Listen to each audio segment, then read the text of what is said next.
Pessoal, então, recomeçando a aula aí, agora com áudio, eu vou falar sobre a questão de ir e viver nos Estados Unidos, tá? Hoje, a ideia é fazer um apanhado geral dessa questão de imigração americana e tal. Esse projeto América Legal é um projeto que eu e a Mirielle, a gente começou com a ideia de incentivar o pessoal a ir de forma legal, né? Como eu vou mostrar para vocês aqui, existe uma preferência incrível dos brasileiros de ir de forma ilegal para os Estados Unidos. E não só para os Estados Unidos, mas para outros países também. Mas é que os Estados Unidos é o que é considerado mais rígido aí com a questão migratória. Então muita gente vai ilegal. E eu vou mostrar para vocês hoje que existem métodos de se ir legal para os Estados Unidos, e até morar e trabalhar nos Estados Unidos e tudo mais, que são muito mais simples, muito mais baratos do que ir de forma ilegal. Mas muitas vezes, por falta de conhecimento, o pessoal não usa esses métodos, tá? Então a ideia hoje é quebrar isso aí, tá? Então vamos lá, eu vou seguir com a apresentação. Falando um pouquinho sobre os Estados Unidos, por que que eu considero que, assim, uma pessoa ela deveria ir, seja para conhecer, seja para morar, sei lá, mas pelo menos conhecer os Estados Unidos? É um país que eu gosto bastante, dentre outras coisas, porque é um país muito bonito, né? Tem uma natureza muito diversa entre o país todo. Você vê montanha, vê vulcão, vê gelo, vê praia, você vê de tudo lá nos Estados Unidos. É um país que tem uma organização incrível, né? As coisas todas funcionam, que é uma coisa que a gente não está muito acostumado no Brasil, né? As coisas funcionais. Lá as coisas funcionam, a segurança funciona, a saúde funciona, a educação funciona. Essa questão da segurança chamou muita atenção da gente. A gente viu muito caso, por exemplo, de casas sem portão, sem muro, lá não tem dessas coisas, né? É, Amazon deixando encomenda eletrônicos, coisas de valor e fica lá, ninguém mexe. Você vai no mercado, os carros eles estão ligados com chave no contato ali enquanto o dono faz compra, ninguém mexe. Então, assim, essa questão da segurança é incrível e uma economia muito, muito pujante. Uma coisa que a gente percebeu lá é o seguinte: alguns amigos que a gente conheceu lá e que estavam de forma ilegal nos Estados Unidos, é, trabalhando de forma ilegal, trabalhando na construção civil, trabalhando com entregas e tal, ganhava na faixa aí de US$ 4.000 por mês, tá? Aí, para ter uma referência, o que, que seriam US$ 4.000 por mês? Eu e a Mirielle, quando chegamos lá, a gente optou por comprar um carro. Para quem conhece o nosso motorhome, ele é um ônibus grande e fica meio inviável para ir em certos lugares. Tanto que a gente não conseguiu andar muito ali por dentro de Nova York, também tivemos um pouquinho de dificuldade em Washington, porque é um ônibus grande. Então a gente decidiu comprar um carro para a viagem ser mais barata e para a gente conseguir explorar lugares que com o ônibus a gente não conseguiria. A gente pagou num carro usado, numa minivan Chrysler, motor V6 e tudo mais, US$ 2.500. Ou seja, é dizer que um cidadão que está lá ilegal, trabalhando num subemprego, consegue, com menos de um mês de salário, comprar um carro, né? Usado, tal, mas é um carro, tá? Aqui no Brasil, a gente consegue esse tipo de coisa, né? Aqui no Brasil, você não consegue nem comprar um carro caindo aos pedaços com um mês de salário, né? Então lá a gente consegue perceber essa cultura aí, e também essa economia muito forte a ponto das pessoas, independentes se estão trabalhando de forma legal ou ilegal, elas ganham muito dinheiro e conseguem comprar coisas que no Brasil ela não conseguiria, né? Então o brasileiro ele consegue ter lá um padrão de vida que no Brasil jamais ele conseguiria ter, né? Quem acompanhou os nossos vídeos pelos Estados Unidos viu isso. As pessoas pegam muita coisa no lixo, né? Que as pessoas deixam na frente de casa, assim, coisas muito novas, né? A gente mesmo pegou, um dia passando, a gente viu uma churrasqueira novinha ali, tava começando o inverno, o pessoal pôs para fora para levar embora. Tem uma amiga nossa que a casa dela é muito bonita, muito bem mobiliada lá nos Estados Unidos, ela está lá como estudante. Ela falou que toda a mobília foi pega dessa forma, né? Doação, o pessoal ia jogar fora e tudo mais. Por quê? Porque é uma economia muito pujante. Então, por isso, eu considero assim que o brasileiro deveria conhecer em algum momento os Estados Unidos, e lógico, muita gente com razão tem o desejo de ir para morar, para estudar, para viver lá. Tem muita gente que ganha o dinheiro em outro país, como o Brasil, porque trabalha pela internet, mas quer morar lá para desfrutar dessa segurança, desse padrão de vida muito superior, tá? E aí, pessoal, o que passa é que o brasileiro ele tem preferência, e eu acho que não só o brasileiro, né? O latino-americano como um todo tem preferência pelos meios ilegais de migração. Eu selecionei aqui alguns métodos ilegais que são os mais conhecidos e que o pessoal mais fala. E como que a gente sabe que existe essa preferência? Porque muita gente manda mensagem nos nossos vídeos perguntando desses meios. Tem um vídeo nosso com o Gilmar Techano, que mora em San Antonio, no Texas, ele contando a história dele, que ele foi, atravessou pelo deserto lá há muito tempo atrás, e hoje ele tem documento, tudo, porque casou com uma mexicana que é cidadã americana, tá? E aí muita gente no comentário falava, vocês conhecem coiote, vocês conhecem quem faz a travessia, não sei o quê. Então a pessoa assim nem perguntava como era a forma correta de ir, ela nem queria saber de visto e tudo mais, ela já queria direto a forma ilegal. Eu vou explicar como funciona cada uma delas, né, a título de conhecimento, mas eu vou explicar o porquê que a gente não recomenda e por que a gente acredita que é uma loucura tomar essa decisão, né? Não só pelo risco, mas também pelo custo que é muito mais alto, tá? Então, o pessoal normalmente atravessa pelo deserto, essa aqui é clássica, né? Foi o caso, inclusive, do Gilmar Techano. Então, o coiote, que normalmente é um narcotraficante, né? E lógico, pela característica do que ele está fazendo, ele é um traficante de pessoas, ele combina um preço, né? O coiote é uma organização, não é uma pessoa só, né? Tem várias pessoas envolvidas no processo, que ele organiza toda a sua saída do Brasil, ida para o México, chega lá no México, atravessa o Rio Grande, né, o Rio Bravo, que faz divisa do México com os Estados Unidos, e passa em um ponto onde a fronteira está descuidada e atravessa toda essa parte sul dos Estados Unidos, é deserto, né? Atravessa pelo deserto até passar é, fora dessa região de controle fronteiriço mais duro. Aí isso são quilômetros e quilômetros, dezenas de quilômetros, né? Andando aí. Depois eles te colocam em um veículo normalmente amontoado, aí um monte de gente, um veículo de carga, cobre e leva para uma cidade aí onde seja mais seguro soltar. Tem o trem da morte, que para quem viu o nosso vídeo atravessando de motorhome dos Estados Unidos para o México, a gente passou do lado desse trem, é um trem de carga que leva mercadorias do México para os Estados Unidos. Muita gente sobe nesse trem aí para atravessar, acaba morrendo na travessia, né, se acidentando e tal. Tem o Caicai é a modalidade que hoje está tá sendo muito mais realizada e o pessoal tem feito bastante o Kaikai. No que consiste o Kaikai? O Kaikai seria essa modalidade que eu coloquei aqui embaixo. Você atravessa como o pessoal está atravessando aqui, só com uma diferença. Você não vai atravessar o deserto para fugir do controle fronteiriço. Você vai chegar no primeiro agente de fronteira e vai se entregar, né? Por isso chama Kaikai, porque você cai ali, eles vão te prender, você vai pedir asilo, né?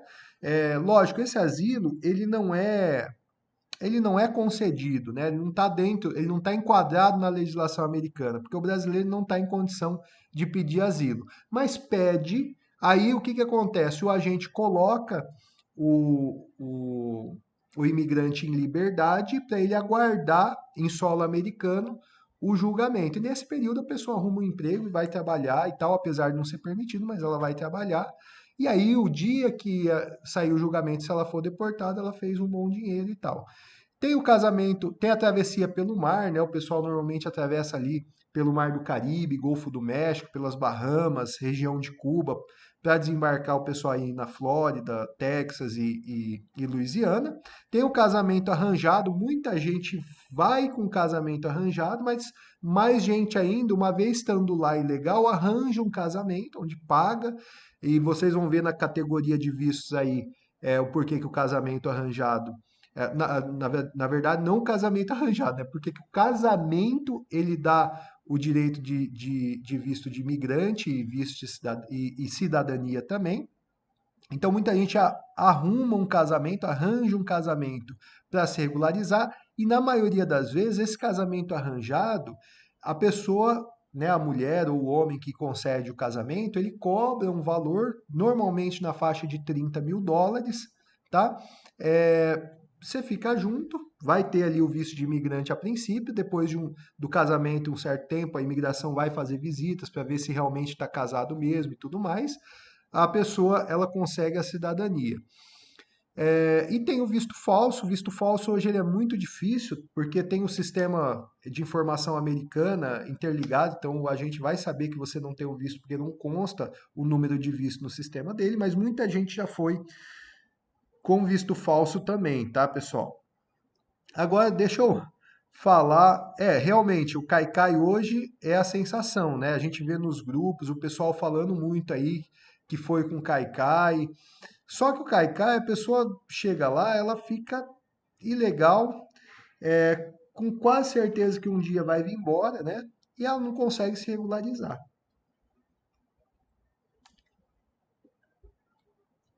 Então, assim, por que que a gente não recomenda, pessoal, de forma alguma optar por um meio de travessia ilegal? Primeiro, pelo custo, né? Uma travessia com coiote, seja pelo deserto, seja pelo Caicai, seja pelo mar, ela não vai custar menos de US$ 20.000, tá? US$ 20.000, pessoal, é mais R$ 100.000, tá? Deixa eu até pôr a calculadora aqui, a gente vai fazer os preços aqui.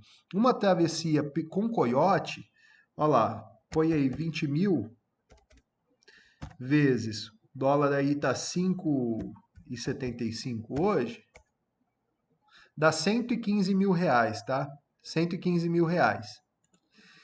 Então, quer dizer, sai um absurdo de caro.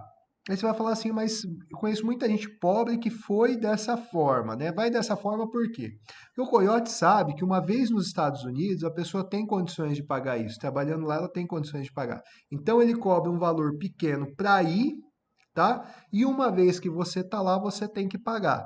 Senão eles ameaçam família, ameaçam você lá, porque tem da turma do coiote que te levou, você pode ter certeza, tem gente no Brasil, que foi a pessoa com quem você fez contato, tem gente nos Estados Unidos, né, que foi o pessoal que acabou te entregando lá.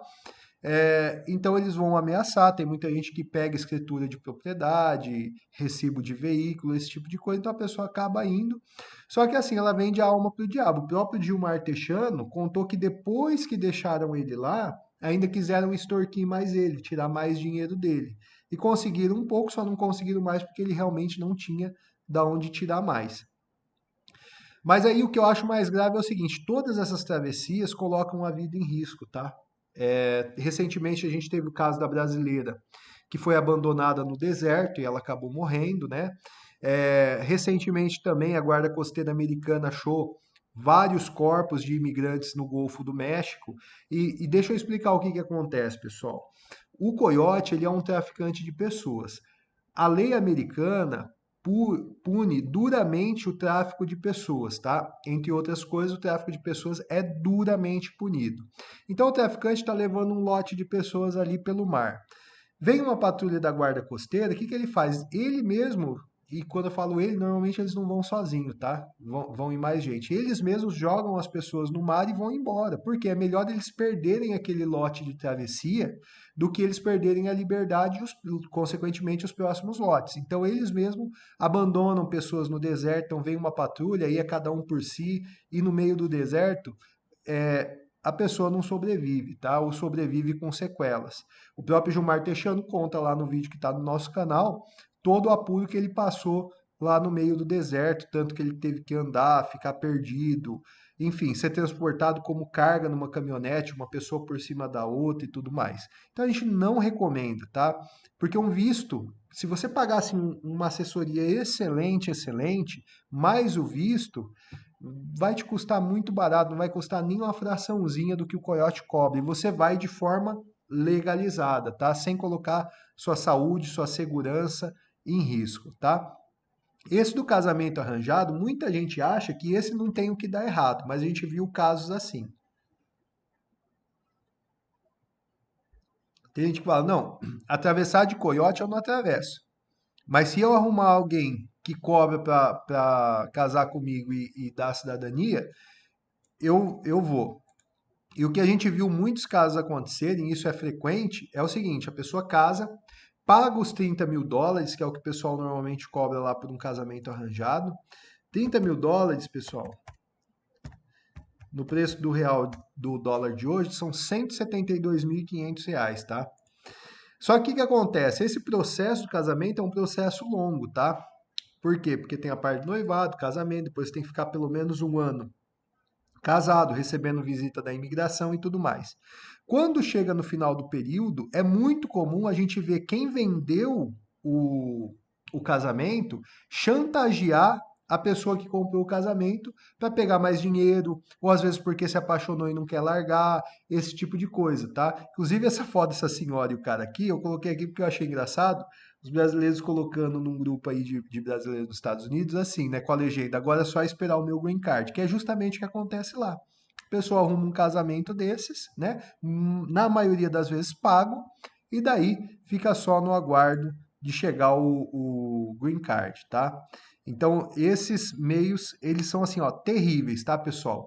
E não é brincadeira. A gente vê que o imigrante que vai ilegal, ele é explorado, tá? Ele é explorado pelo coiote, ele é explorado pelo cônjuge que vendeu o casamento, e aí essas pessoas sabem que o cara tá ilegal, lógico, e sabem que ele tem medo dessa condição, e pela própria falta de informação, o cara ele começa a fazer tudo. Então, eu vou te entregar para a imigração, eu vou contar para a imigração, você vai preso, e o cara entra em pânico, ou a mulher entra em pânico e começa a fazer tudo que o coiote quer e tudo o que a pessoa que vendeu o casamento aqui quer. Então, não precisa disso, vocês vão ver que tem muito método para se ir legal para os Estados Unidos, tá? Pessoal, dúvidas?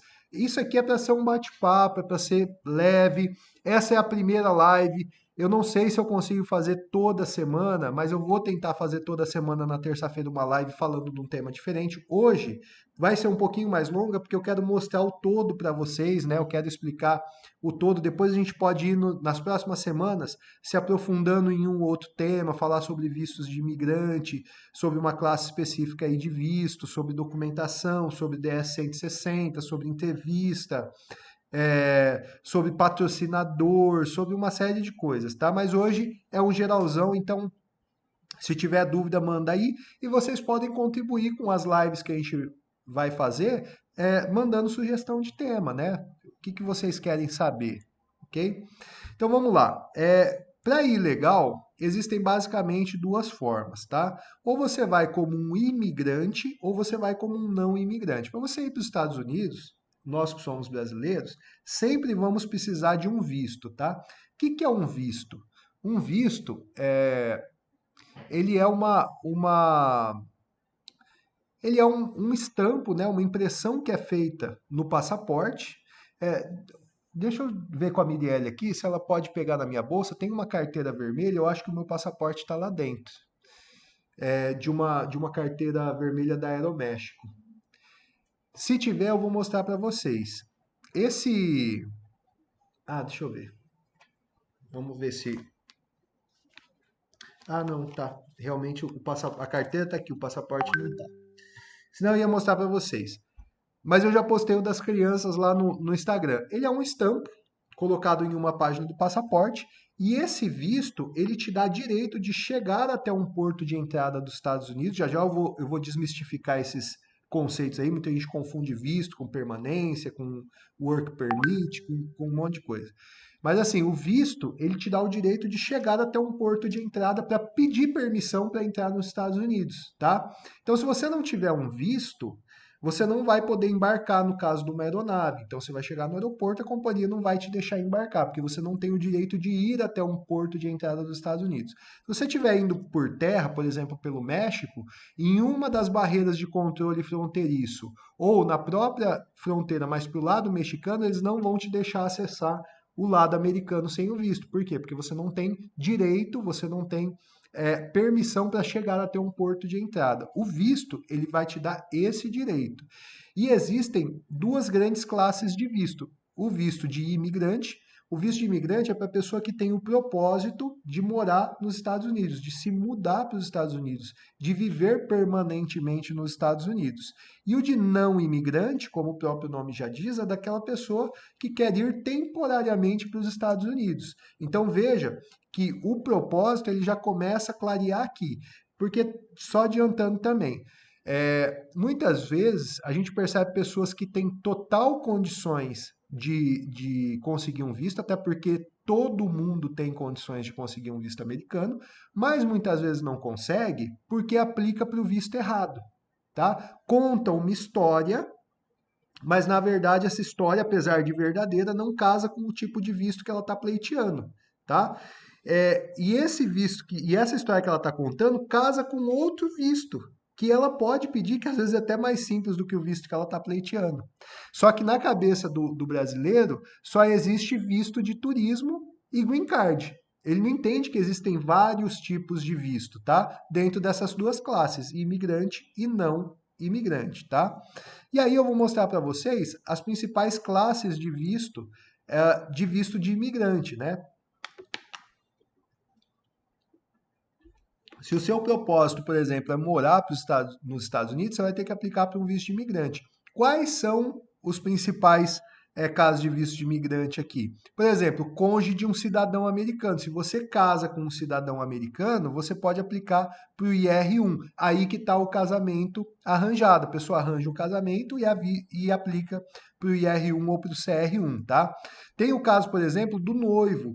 Esse visto de noivo, eu conheci gente nos Estados Unidos que foi para lá, saiu do Brasil e foi para lá legalmente com visto de imigrante, um visto K1 de noivo. Se você vai noivar com alguém lá, você aplica ainda aqui no Brasil e você vai legalizado. E como é um visto de imigrante, esse visto vai te dar permissão de residir e trabalhar nos Estados Unidos.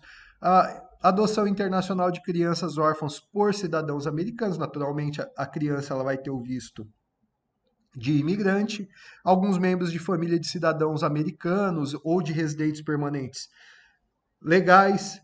Aí eu vou contar a história do Paulo Landim, por exemplo, né, que muita gente conhece. É um caminhoneiro que ficou muito famoso aí no YouTube, caminhoneiro nos Estados Unidos. Por que que ele está legalmente? Por que que ele está residindo nos Estados Unidos legalmente? Ele foi para os Estados Unidos de forma ilegal. Prestem atenção na história que eu vou contar e entendam o porquê, tá? Para vocês entenderem que tem um universo gigante. Por isso que muitas vezes a assessoria para aplicar para um visto americano, ela é barata. Barata no sentido absoluto mesmo, porque não chega nada perto do que um cara que vai te atravessar ilegal cobra. Segundo, porque vai te abrir um leque de oportunidades e de possibilidades. O que acontece com o Paulo Landim? Ele se encaixa nesse visto aqui de certos membros da família de cidadãos dos Estados Unidos. Ele foi para lá com a esposa ilegal, ele teve filho nos Estados Unidos, os Estados Unidos para critério de nacionalidade, ele adota também o critério do solo, né, o ius solis, que é quando você nasce em solo americano, não importa se seus pais são estrangeiros, você nasceu em solo americano, é cidadão americano. O filho dele nasceu lá, o filho é cidadão americano, depois ele acabou voltando com a família para o Brasil, só que quando o filho completou 21 anos, que é a maioridade civil nos Estados Unidos, o filho pôde passar esse direito para ele, tá? Aí entra a aplicação do visto de imigrante. Por isso ele está lá legalmente e também dá o direito da cidadania, tá? Tem também o visto patrocinado por empregador. Aí é o visto de trabalho. Tem muita gente que fala assim: ah, porque eu quero ir arrumar emprego nos Estados Unidos, de forma legal, de forma formal.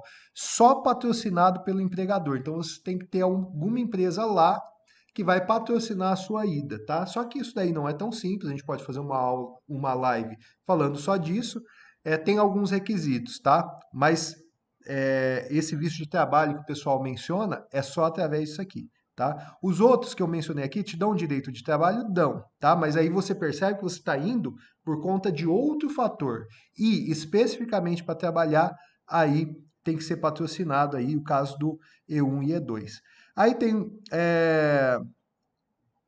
imigrantes assim que vão como trabalhadores prioritários, profissionais com graus avançados e pessoas com habilidades excepcionais. Esse daqui abre muita possibilidade, né? Muita possibilidade.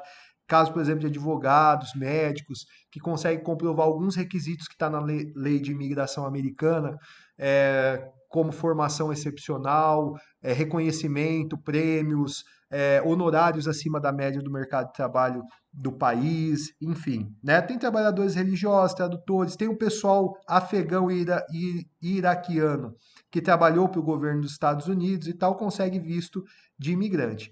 E aí, pessoal, antes de eu falar do não imigrante, a Mirielle me avisou que tem pergunta, deixa eu ver aqui, eu vou respondendo.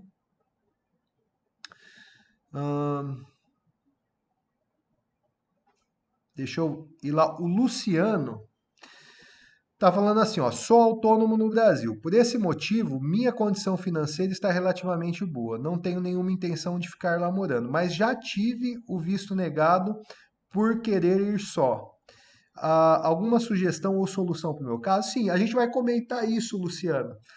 Muitas vezes o visto negado ele acontece não é assim somente por a pessoa ir sozinha ou somente por condição financeira, porque tem gente que fala assim, eu não consigo comprovar renda, não consigo comprovar propriedade. Tem outros que falam assim, eu fui negado porque eu fui sozinho. Então, por exemplo, se você a gente aqui faz assessoria para visto também. Nesses casos, a gente faz uma reunião e pede para a pessoa contar exatamente como ela fez o preenchimento do DS-160, se possível ela mandar a cópia da aplicação para a gente, e a gente pergunta a respeito das perguntas e respostas que aconteceram durante a entrevista, porque normalmente a gente consegue identificar o caso. Deixa eu te responder bem completo agora falando do visto de não imigrante, porque você vai perceber que existem vários tipos de visto de não imigrante e o brasileiro foca só no B1, B2, que é turismo. E às vezes o que ele fala na entrevista ou o que ele coloca no DS-160 é verdade e é permitido ele ir por aquele motivo para os Estados Unidos. Só que ele se encaixa em outro visto. E aí os caras negam. E você sabe que lá eles negam e não te explicam o porquê, tá? Eles vão te explicar, eles não vão te explicar, você que vai ter que descobrir o porquê que deu errado, tá? Agora a questão, Luciano, é o seguinte: não importa, você pode ter tido o seu visto negado 10 vezes, você pode até ter ficado ilegal nos Estados Unidos. Se você encaixar certinho o preenchimento do DS-160 e a entrevista, você pode tirar o visto de não imigrante de novo. E o de imigrante, se você se encaixar, sem problema nenhum, tá? Tem o caso, por exemplo, da Mirielle, que eu já contei aí, ela mesmo conta o caso dela, que ela teve visto negado 2 vezes, na terceira ela conseguiu. Teve o caso quando eu fui fazer agora recentemente a entrevista dos meus filhos lá no consulado. A família que estava na nossa frente tinha ficado ilegal nos Estados Unidos. O agente consular sabia disso, perguntou para eles, eles falaram a verdade, não, a gente realmente ficou e tal. No fim, eles acabaram conseguindo o visto, tá? Então, mas eu vou dar algumas sugestões aí no fim aí dessa parte de não imigrante, tá? A Laís está perguntando aí, ó. Inclusive, um prazer ter a Laís na live. A Laís acolheu a gente muito bem quando a gente esteve na Cidade do México. A gente estava ali com o nosso motorhome, a gente estava estressado, né? Porque entrou no México, se acostumando e tal. E ela e o Omar acolheram a gente muito, muito bem. Quem acompanha os nossos vídeos no YouTube viu lá isso. Isso a gente nunca vai esquecer, tá? Ela falou uma dúvida. Eu tenho visto de trabalho, que no meu caso é o visto do Omar, né? Do marido dela, que se estende para ela. Queria tentar um visto de turista. Eu posso dar entrada no visto de turismo tendo o visto de trabalho dele? Pode, sem problema nenhum. Você pode ter os dois vistos. É que normalmente os vistos de imigrante, eles abrangem o visto de não imigrante. Então, assim, o que você pode fazer com o visto de imigrante, você pode fazer com, aliás, o contrário, né? Você tendo visto de imigrante, você pode, que estaria a permissão de trabalho, tá? Você pode fazer tudo o que o turista pode fazer, que é o quê? Que é estar lá, permanecer lá, fazer alguns negócios, como por exemplo comprar propriedades, abrir conta bancária, esse tipo de coisa. O visto de, a permissão de trabalho, ela te permite tudo isso, tá? Ela é mais abrangente, mas nada impede você ter o de turismo. Os vistos de não imigrante é o contrário. O visto de não imigrante ele é mais restrito, ele não vai te permitir fazer algumas coisas. Por exemplo, você tem a permissão de trabalhar, no caso do Omar tem a permissão de trabalhar, e com o de turismo você não pode trabalhar, tá? E isso daí é outra coisa. Vamos ver aqui o caso dos não imigrantes, porque eu vou falar de algumas confusões aí mais frequentes, tá? É, o- Lembrando que eu já tive visto de turista negado uma vez no Brasil. E assim, lembrando, né, que eu falei, ter visto negado não tem problema, tá? Não tem problema. Às vezes você tem o visto de turista negado porque você falou uma coisa que se encaixa em outro visto de não imigrante que não o de turista. Então eles te negam para quê? Para você ir lá e pedir para o propósito certo. Porque o americano ele é quadradinho. Ele é muito preciso.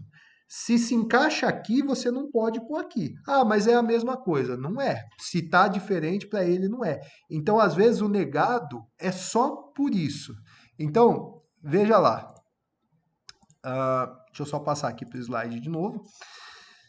Vistos de não imigrante. Vou falar aqui dos mais comuns, tá? Por exemplo, tem o visto B1, B2, que esse aqui é o foco nosso, né? O brasileiro, sempre que ele vai aplicar para um visto, ele vai no B1, B2. Ah, a Mirielle me lembrando aqui de olhar para a câmera. É porque eu coloquei a câmera de lado e eu ainda não estou acostumado, né? Fica aquele tipo William Bonner assim que corta a câmera. Mas vamos lá. A gente tem o turismo, negócios, férias, tratamento médico, que é o B1, B2, que esse é o foco. E olha só, primeira confusão. Aqui está dizendo turismo, negócios, férias e tratamento médico. O pessoal olha esses negócios e acha se ele pode empreender lá. Ele pode chegar lá e começar a empreender com visto B1, B2. E é muito comum gente falar assim na entrevista de B1, B2 e até colocar no propósito lá na hora que está preenchendo o DS 160. Ah, porque eu trabalho com uma empresa, sei lá, Maravilhas da Terra, que está em expansão e eu tenho interesse de abrir novos negócios aí nos Estados Unidos e tudo mais, mas na hora o cara vai negar, porque esse negócios aqui não é isso, não é business, né? Apesar de o nome em inglês estar business lá, mas não é trabalho, não é work, não é trabalhar. É negócio no sentido de que você pode ir lá para comprar uma propriedade, como a gente comprou o motorhome lá, você pode comprar uma casa, você pode abrir uma conta bancária, você pode fazer alguns negócios lá, tá? Sem problema nenhum. Tá? Dentro do visto B1, aí já não é B1, B2, seria só o B1, tem atletas, tem empregados domésticos e babás acompanhados dos seus empregadores, só que aí tem todo um requisito e tal. Tem o estudante acadêmico ou vocacional. Esse visto aqui é um visto maravilhoso, dá para explorar muito ele para quem quer ficar um período mais longo nos Estados Unidos, viver a experiência de morar nos Estados Unidos, tá? Ele não dá permissão de trabalho, tá, pessoal? Embora muita gente vai com esse visto e arruma os empregos informais lá. Mas assim, ele não dá a work permit, não dá a permissão de trabalho, tá? Só que ele te dá a permissão de ficar por mais tempo, né? Tem amigos aí que ficam por 5 anos estudando e vai ficando, sem ficar ilegal, certo? Esse visto ele pode ser obtido no Brasil, tá? É um pouquinho mais criterioso, mas ele pode ser obtido no Brasil. Aí você vai com o visto de estudante. Como uma vez você estando lá como turista, você pode se matricular em uma escola credenciada e fazer a conversão para o status de estudante. Você está lá como status de turista, você converte o status para status de estudante. Então imagina que a pessoa ela está com o objetivo de estudar, ela fala assim, eu vou fazer um cursinho de inglês, mas ela vai e pede o B1, B2. Aí o que vai acontecer? Ela conta a história bonitinha, e ela pode fazer isso, ela pode ir lá estudar inglês, por exemplo, sem problema nenhum, só que não está encaixado. Aí o que eles vão fazer? Vão negar e não vão te falar o porquê negaram, tá? viagem de intercâmbio para pesquisador, médico, professor, au pair, summer work, né, que seria o trabalho de verão, e viagem, transferências entre a companhias e seus dependentes, diplomatas, militares, e aí tem uma outra folha aqui cheia, né, trabalhadores temporários, agricultura, atletas de alta performance, tem muito brasileiro lá, por exemplo, lutador de jiu-jitsu, que os americanos adoram ter aula com atletas de jiu-jitsu brasileiro, funcionário de organização internacional, funcionário de mídias e jornalista. Então, assim, tá vendo? Tem que encaixar, pessoal, em um desses. E aí o que que acontece? Que a pessoa conta uma história que encaixa em outro e pede o B1, B2. Aí eles negam, né? Ah, vou ajudar alguém, um parente, um amigo lá, porque vai, sei lá, tá com criança pequena e tal, e pede o B1, B2, eles negam, tá? Então, às vezes, é simplesmente isso, comerciante, investidor, enfim, você tem trabalhador religioso, só que cada um desses está em um visto diferente, né? Por isso que ou você pesquisa a fundo na hora de fazer o preenchimento e a entrevista, ou é, ou você contrata uma assessoria, né? Seria isso. Muita gente tem o visto negado simplesmente por não encaixar. Pede o B1, B2, mas conta uma história que, apesar de ser uma história que te dá a permissão de ir para os Estados Unidos, mas não está encaixada dentro do B1, B2, está encaixada em outro, é, em outro visto. Muita gente que recebe carta convite. A maior parte das cartas convites não se encaixa com o visto B1, B2. Tipo, tem amigo, tem parente nos Estados Unidos, esse amigo e parente envia uma carta convite.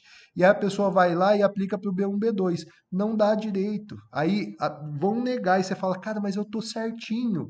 Mas é porque não está enquadrado. Aí é só você refazer, enquadrar certo, contar a história que bate certinho, você vai ter aprovado. Não importa se ele foi negado 10 vezes. Aí vai ser aprovado, tá? E aí, eu queria diferenciar alguns conceitos. Só voltar aqui, então. é, Então, Laís, por exemplo, se você vai tentar o visto de turista, qual que tem que ser a sua história? Que você quer conhecer os Estados Unidos. Então, se você, por exemplo, aplicar para o visto de turista e falar, não, eu quero conhecer tal lugar turístico por tanto tempo e tudo mais, a sua história encaixa com o B1, B2. Então, aí sim, você vai ter ele concedido, tá? O agente consular, ele não está ali para negar visto, ele só quer ver se você não está aplicando para o visto errado ou se você não tem intenção de ficar nos Estados Unidos, tá? Uma coisa, eu não coloquei na programação, mas eu acho que vai ajudar muita gente se eu falar aqui, tá? O que que ajuda muito a conseguir visto de turista, visto B1, B2, tá? E não só visto de turista, o visto de não imigrante como um todo, os vistos de não imigrante como um todo. Você ter vínculo no seu país de residência, tá? Não é vínculo no Brasil, é ter vínculo no seu país de residência. Porque, por exemplo, tem o caso da Laís, que é residente no México. Então, por exemplo, se você consegue comprovar um vínculo no México, por exemplo, tá tranquilo. Se você consegue comprovar um vínculo no Brasil, tá tranquilo, porque quando você aplica para um visto de não imigrante, tudo que o agente consular quer saber é se você tem vínculo que te traga de volta, né? Às vezes a pessoa ela aplica para um visto de turista e ela tem todas as características de que vai para ficar, ela não tem vínculo nenhum no Brasil. Por exemplo, o fato de ser solteiro, por exemplo, não é que dificulta conseguir o visto. Mas é muito mais fácil um solteiro ficar, né? Ele tem menos vínculo no Brasil. Aí não tem nenhuma propriedade, não tem nenhuma profissão ou estudo que segura aqui. Por exemplo, no meu caso, né? Quando eu fui aplicar para o visto, aí eu fui junto com a Mirelle, porque na época eu não era advogado, estava estudando e tudo, mas a gente não entendia o porquê que estava dando errado, porque ela estava contando a história verdadeira, não tinha nada de errado, encaixava bonitinho. Só que a Mirielle, por exemplo, ela é de Governador Valadares e, assim, ela não foi criada lá, mas ela nasceu lá e está no RG. E a gente sabe que o Governador Valadares tem uma história complicada com os Estados Unidos por causa do número de imigrantes ilegais.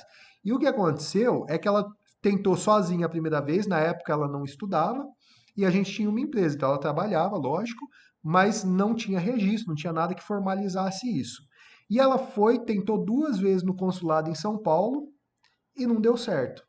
Aí a gente mudou toda a estratégia. Não, então vamos pedir em conjunto, vamos pedir como família, tá? Que isso é uma estratégia, por exemplo, que para quem eu assessoro, eu uso, né? Às vezes a pessoa ela tá tentando ir e ela não consegue porque as características dela não batem. Mas se ela colocar alguém da família, que está mais dentro do que é o padrão do agente consular aprovar, aí ela consegue. E é difícil eles concederem dentro de uma entrevista de família para um e não conceder para outro. Então, normalmente, a gente coloca alguém que tem uma força maior para conseguir o visto e a outra pessoa vai e consegue por tabela. E aí foi o que aconteceu. Na época, eu tinha vínculo formal aqui no Brasil, porque eu trabalhava na Justiça Federal, eu estudava direito, segundo vínculo, né?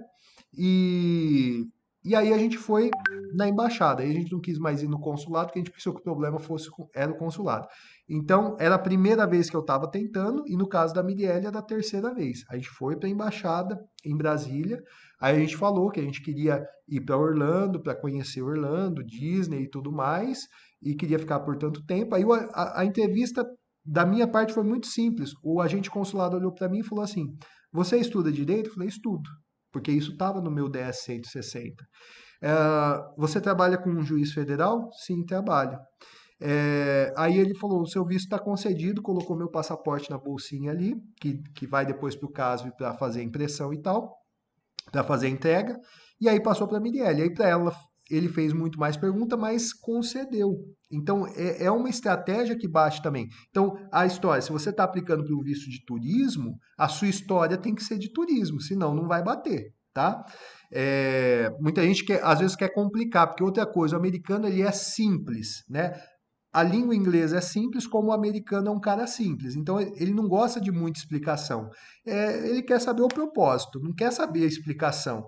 Então, tem muita gente que começa a florear muito. Então, fala assim, não, porque eu quero ir conhecer, porque talvez no futuro eu possa estudar, talvez no futuro eu possa... E aí começa a ficar ruim a percepção do agente consular. Então, são esses macetes que também uma boa assessoria, lógico, vai te preparar para a entrevista, né? Porque tem assessoria que é assim, é, é um molequinho espinhento que preenche o DS 160. Você paga lá, sei lá, 180, R$ 200, alguém vai preencher um DS 160 para você. Isso aí não é preparação, né? A assessoria, ela vai tanto encaixar o seu caso no visto certo, fazer o preenchimento do DS 160 e te preparar para a entrevista, né? Simulando entrevista, simulando cenários, esse tipo de coisa, tá? Então seria isso. Aí voltando aqui para a linha, para a gente já caminhar aí para a parte final, eu queria diferenciar alguns conceitos. Muita gente faz confusão. Muita gente faz confusão com visto, com permissão de entrada, com status migratório. Eu vou explicar o que é cada uma dessa. Como eu disse mais no princípio, o visto ele só te dá direito de chegar até um porto de entrada dos Estados Unidos para pedir permissão de entrar, tá? E isso é padrão em todo o país, tá? País que não exige visto, de qualquer forma, você tem que pedir permissão para entrar na imigração. Então, por exemplo, quem vem para o Brasil, se o Brasil não exige visto daquela nacionalidade, mas chegando na imigração, seja no aeroporto, seja na fronteira terrestre, seja num porto marítimo, ele vai ter que pedir permissão para a imigração. O agente de imigração vai fazer uma rápida entrevista ali e vai avaliar se aquela pessoa está indo com o propósito correto ou não. Se ela está chegando ali dizendo que ela vai turistar, se ela tem o perfil de turista. E na imigração, essa permissão pode ser negada com visto ou sem visto. Então, porque tem gente que faz barraco quando chega nos Estados Unidos, porque às vezes vai para a famosa salinha, que é onde eles vão buscar mais informações e tal, e fala, mas eu tenho visto. Se o consulado me concedeu o visto, quem é você para vir me perguntar? E na verdade, o visto não te dá direito de entrar no território americano. Quem vai conceder a sua entrada no território americano e tem poder absoluto para fazer isso é o agente de imigração. Então você pode ter um visto e ter a entrada negada, tá? É difícil acontecer, mas pode acontecer, tá? Permissão de entrada é o que o agente de imigração vai te conceder. E você só está na frente dele porque você tem um visto que te dá direito de chegar ali e pedir permissão. O status migratório É a forma como você vai ser lançado, como a sua entrada vai ser lançada no sistema da imigração. Você consegue, inclusive, consultar isso no site do governo americano. Então, se você pediu no controle migratório para entrar como turista e você tem um visto de turista e foi te permitido entrar como turista, o seu status migratório durante a sua permanência lá vai ser de turista. E por que eu estou explicando isso? Porque é possível você trocar status. Por exemplo, você não tem um visto de estudante, mas é possível você ir como turista, ficou 2, 3 meses como turista, o seu status migratório está ok, como turista, você vai, se matricula numa escola. Então, se você tem uma assessoria, a assessoria pode intermediar isso numa escola credenciada, faz toda a papelada e consegue transformar, trocar o seu status migratório de turista para estudante. Você não tem o visto estudante, porém troca o status migratório com um processo bem simplificado em relação a tirar, por exemplo, um visto de estudantes, tá? Quando você vai como turista, fica nos Estados Unidos depois do período de permanência, porque o agente de imigração ele vai te dar permissão de entrada e vai te dar um período de permanência. Para turista nos Estados Unidos, normalmente são 6 meses. Se você passar desses 6 meses sem pedir uma prorrogação de permanência como turista, ou sem transformar o seu status migratório, ou sem sair do território americano, você vai ficar fora de status. Você, que é o famoso ilegal que a gente fala, foi e ficou ilegal. Na verdade, a pessoa fica fora de status migratório, tá? Green Card não é visto, tá?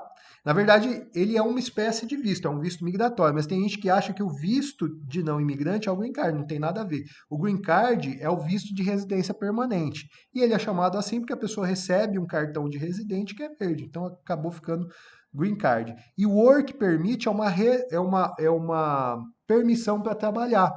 Você pode estar legalmente dentro dos Estados Unidos, mas se você não tiver o Work Permit, você não pode trabalhar. Ponto e acabou. Mas tem muita gente que trabalha lá e não tem Work Permit. Trabalha em subemprego, onde não vai ter uma fiscalização, onde o governo não vai ficar sabendo, ou fica sabendo, mas faz vista grossa e tudo mais. Mas sem Work Permit, você não consegue trabalhar formalmente. Então, veja que são coisas diferentes, tá? São coisas totalmente diferentes, ok? Pessoal,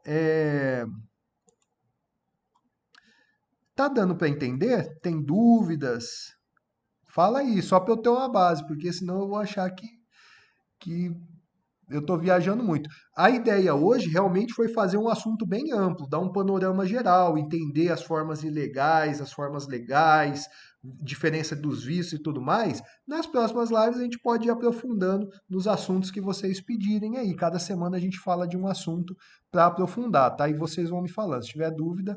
Mas eu já vou caminhar para encerrar aqui, tá? É possível você ficar por vários anos legalmente nos Estados Unidos como um não imigrante. Isso aqui, por exemplo, vamos lá, primeira besteira, né, para não falar cagada, primeira besteira que a pessoa faz é querer ir com coiote com essas coisas, ou com casamento arranjado. Porque como vocês viram aí, é possível ir como imigrante ou como não imigrante. Como imigrante é um pouquinho mais difícil, tem alguns critérios, né? Mas como não imigrante, praticamente toda pessoa pode ir, tá? Só ela encaixar certinho o DS 160 com a entrevista, com os requisitos e qualquer pessoa pode ir. Só que aí, uma vez que a pessoa vai como não imigrante para lá, e ela deseja ficar mais tempo, ela acaba ficando ilegal, ela acaba ficando fora de status. E essa é outra grande besteira, porque a pessoa acha que ela vai para os Estados Unidos, ela só pode ficar 6 meses. E na verdade, não. Primeiro, você pode pedir a extensão do seu período de permanência como turista. E é muito comum eles permitirem por mais 6 meses, né? Então, você está lá 6 meses, não deixa, lógico, completar 6 meses, quando está no quarto mês, você vai preencher uma petição, né? Você diretamente ou por meio de uma assessoria, você vai preencher um formulário no site da imigração, no site do Departamento de Estado, onde você vai justificar o porquê que você quer mais tempo. E normalmente, pelo menos uma prorrogação de tempo eles dão, aí você fica mais 6 meses. São 1 ano inteiro que você vai ficar ilegal, que você vai ficar legal dentro de status, tudo bonitinho lá nos Estados Unidos. Só que mais do que isso, né? É possível você entrar como turista, muita gente faz isso, e converter o status para estudante. Aí você faz um curso lá por 5 anos, você vai ficando esses 5 anos lá, vai podendo morar num país seguro, num país desenvolvido, no país com uma cultura fantástica, né? Então, é uma possibilidade que muita gente não explora. Aí acaba ficando fora de status lá, não pode ficar se deslocando entre os estados americanos, porque tem estados que o controle migratório é muito rígido, fica numa situação complicada, né? E não precisa de nada disso. Com uma boa assessoria ou com um bom conhecimento, você entende as possibilidades e sai fora dos mitos, né? Porque, por exemplo, mesmo às vezes a pessoa sabendo dessas possibilidades, quem já está nos Estados Unidos inventa muita história, né? Igual a história do, você não pode abrir uma conta bancária nos Estados Unidos como turista, e depois eles não te deixam entrar de novo. Essa é a maior mentira que existe, porque a lei americana permite. Eu, quando fui para lá comprar um motorhome, eu comprei um motorhome e abri conta bancária lá, e quando regressei lá, não tive problema nenhum por conta da conta bancária ou por conta do motorhome, tá? Então tem que sair muito desses mitos aí. Ou tem gente que fala assim, não, porque se você pedir prorrogação de tempo, eles vão negar. Tem gente que eles permitem 2, 3 prórrogas de tempo, né? Outra coisa, é possível você sair pela fronteira terrestre e depois ingressar de novo no território americano, eles vão renovar o seu período de permanência. Tem muita coisa, né? Só para encerrar, pessoal, eu tenho uma boa notícia aí para quem tem um sonho americano, tá? Para quem quer tirar um visto, seja um visto de turismo, seja um visto de estudante, seja um visto de trabalho, se tiver ali os requisitos e tudo mais. Como eu disse para vocês, eu e a Mirielle e eu, desenvolvemos esse projeto que foi inclusive idealizado pela Mirielle, que é o América Legal, tá? É, que tem o intuito de reduzir o número de vistos negados, lógico, e também reduzir o número de pessoas que vão através de coiote, né? Quando você vai através de coiote, você está financiando o narcotráfico, financiando o tráfico de pessoas e colocando sua vida e a sua saúde em risco. Tudo por falta de conhecimento. Então a gente está desenvolvendo esse projeto que, lógico, além da assessoria que o escritório já dá, a ideia é levar conhecimento. Então a gente desenvolveu aqui um programa chamado América Legal, onde eu vou fazer o acompanhamento de uma turma para preenchimento do DS 160 para a pessoa saber onde ela vai se enquadrar. A gente vai fazer o preenchimento na forma de videoaula, né? Todos juntos. Eu vou fazer a preparação da pessoa para a entrevista, parte de agendamento e tudo mais. Eu vou acompanhar a pessoa através de videoaulas ao vivo, tá? Online e ao vivo. E aí a gente criou esse programa por R$ 997. Quando eu disse que sai infinitamente mais barato que pagar um coiote você vai pagar R$ 115 mil. Um casamento arranjado vai pagar aí quase R$ 200 mil. Aqui são R$ 997. Só que a gente fez aí um cupom de desconto do Natal, né? Um presente de Natal, já que eu fiz tardia essa live, eu tinha prometido essa live no fim de novembro aí, só que aí logo na primeira semana de dezembro aconteceu aquele desastre lá com meu sobrinho, e aí a gente perdeu um pouquinho o chão e tal, mas eu quis cumprir a promessa de fazer ainda esse ano. Então a gente fez o cupom de desconto, R$ 497.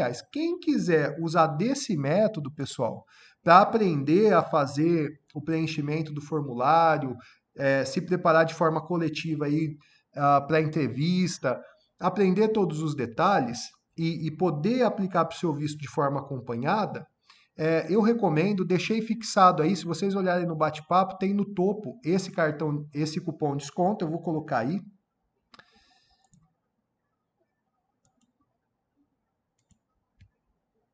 Ah, que bom que você gostou, Laís, fico honrado.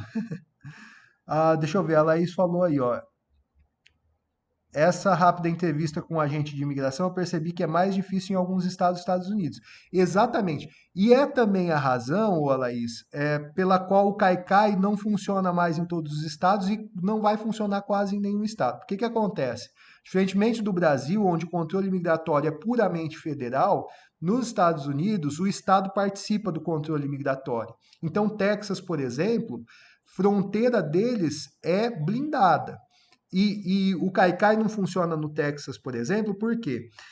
Outros estados, como eu disse, eles colocam a pessoa para dentro e a pessoa aguarda em solo americano o julgamento. No Texas, a pessoa aguarda o julgamento em território mexicano. Eles soltam mais para o lado do México e aguarda lá. E aí a gente vê histórias de muito hondurenho, nicaragüense, esse pessoal sendo judiado ali para o lado mexicano. E o controle migratório ah, dentro dos aeroportos e tudo mais, também em alguns estados ele é mais rígido, em outros estados ele é muito mais tranquilo, né? Isso aí acontece. E o Texas, ele realmente é um estado muito rígido para a parte migratória. Quem acompanha aí no Twitter ou no Instagram o governador do Texas, ele trava uma guerra para o controle migratório, né? Então, realmente é assim. Realmente é assim. Austin, bela cidade, né? Capital do Texas. E aí, pessoal, então eu vou deixar aí o cupom de desconto. Quem quiser fazer, a gente vai fazer ao vivo, vai começar na primeira segunda-feira, no dia 3 de janeiro. Eu vou fazer uma preparação com vocês. Eu vou passar um checklist com as informações que vocês precisam ter em mão para a gente começar o preenchimento. Na quarta-feira, no dia 5 de janeiro, a gente começa o preenchimento do DS 160 juntos. Eu vou explicando bem passo a passo. Por isso, a gente vai fazer em 3 aulas o preenchimento do DS 160. Depois, a gente vai passar para a parte de marcação da entrevista, recolhimento de taxa e marcação da entrevista. Depois, a gente vai fazer a preparação para a entrevista, onde vocês vão poder tirar dúvidas, falar do caso pessoal de vocês e tudo mais. Para quem quiser uma coisa mais personalizada e menos trabalho, a pessoa fala assim, ó, eu não quero me envolver nisso, eu quero entregar, eu vou fornecer as minhas informações, vou contar a minha história e vocês cuidam do meu visto, fazendo preenchimento e tudo mais. Eu vou deixar aqui para vocês, ó, o WhatsApp do nosso escritório, vocês podem entrar em contato, que a gente tem uma assessoria que faz isso. A gente preenche o DS 160, a gente orienta a pessoa, a gente prepara para a entrevista, deixa tudo bonitinho, só para a pessoa ir lá e pegar o visto dela, beleza? Mas quem quiser fazer fazer você mesmo, né? Preencher você mesmo. Só que com o meu acompanhamento, eu pegando pela mão e fazendo junto, aí eu vou deixar aí o link pro América Legal. A gente vai fazer junto, termina todo o processo na metade de janeiro e aí fica com entrevista marcada, seja para o visto B1, B2, seja para o visto de estudante ou qualquer outro visto que você se enquadre, a gente vai fazer o preenchimento junto, beleza?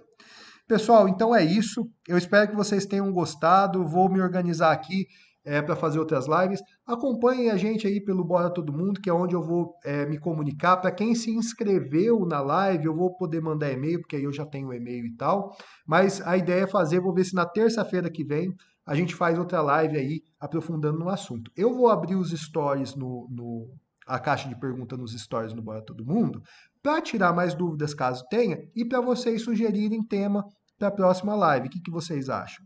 Tá? E aí eu vou ficando por aqui. Vou ficar à disposição de vocês e a gente se vê na semana que vem. Beleza? Valeu, pessoal. Um grande abraço. Tchau.